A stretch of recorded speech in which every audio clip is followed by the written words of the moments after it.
নমস্কার বন্ধুরা, আমি মালতী মণ্ডল চলে এলাম আবারও একটা ব্লগ নিয়ে। তোমাদের একটা খুশির খবর জানাবো। তাই শিলিগুড়ি বিধান মার্কেট, সেখানে একটা হোটেল, খুব ভালো হোটেল, হোটেল গণপতি, সেখানে আমার একটা কাজ হয়েছে, শেফের কাজ।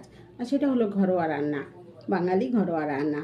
তো কাজটা যখন এলো, ফোন এসছে আমার কাছে, তো আমি তো ভীষণ খুশি হয়েছি, কারণ আমি অনেক জায়গায় দৌড়াদৌড়ি করেছি, অনেক কষ্ট করেছি, রুম্পা আর আমি।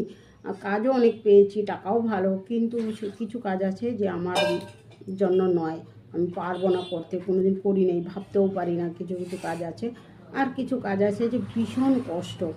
পয়সা হয়তো আছে, কিন্তু কষ্ট ভীষণ। এই বয়সে এত মানে সকাল 10টা থেকে রাত 10টা পর্যন্ত দাঁড়িয়ে থাকা কাপড়ের দোকানে ভীষণ কষ্ট হচ্ছিল।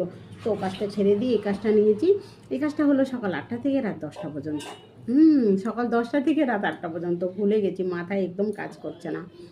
রাত 8টায় বাড়ি আসে খাওয়া দাওয়া করি, আস্তে আস্তে কিন্তু 8:30 বেজে যায়। খাওয়া দাওয়া করে সব কাজটা সেরে একদম সকালবেলা পুরো গুছিয়ে রাখি, তারপরে তোমাদের ঘরে যাই, স্নান টান করে। অনেক রাত হয়ে যায়, খুব ক্লান্ত হয়ে যায়, সকালবেলা উঠতে দেরি হয়ে যায়। তো বন্ধুরা, কেমন লাগলো আমার কাজটা? যদি তোমাদের ভালো লাগে অবশ্যই কমেন্টে জানিও। আর তোমরা আছো তাই আমি আছি। অনেক সময় ভাবি যে ফেসবুকটা ছেড়ে দেবো, এত কষ্ট হয়। যেরকম আজকে আমি দুপুরবেলা ব্লগই দিতে পারিনি, কারো ঘরে যেতে পারিনি, সময়ই পাইনি, প্রচুর কাস্টমার ছিল। তো কালকেও এরকম। তো জানি না, পূজার কদিন হয়তো খুবই চাপ হবে, দিনের বেলা তোমাদের ঘরে যেতেই পারবো না। ওই কদিন তো তবু একটু একটু করে গিয়েছিলাম। তো আর কি করা যাবে, রাত্রেবেলায় যাব। তো সবাই ভালো থেকো, সুস্থ থেকো, টাটা, বাই বাই। আরেকটা কথা, পূজার অগ্রিম শুভেচ্ছা রইলো তোমাদের জন্য বন্ধুরা। I love my friend. তোমরা আমাকে এত ভালোবাসা দিয়েছো, তাই তো ছাড়তে পারি না ফেসবুকটা, ছাড়তে চেয়েও ছাড়তে পারি না। তো সবার জন্য রইলো অনেক অনেক ভালোবাসা। টাটা।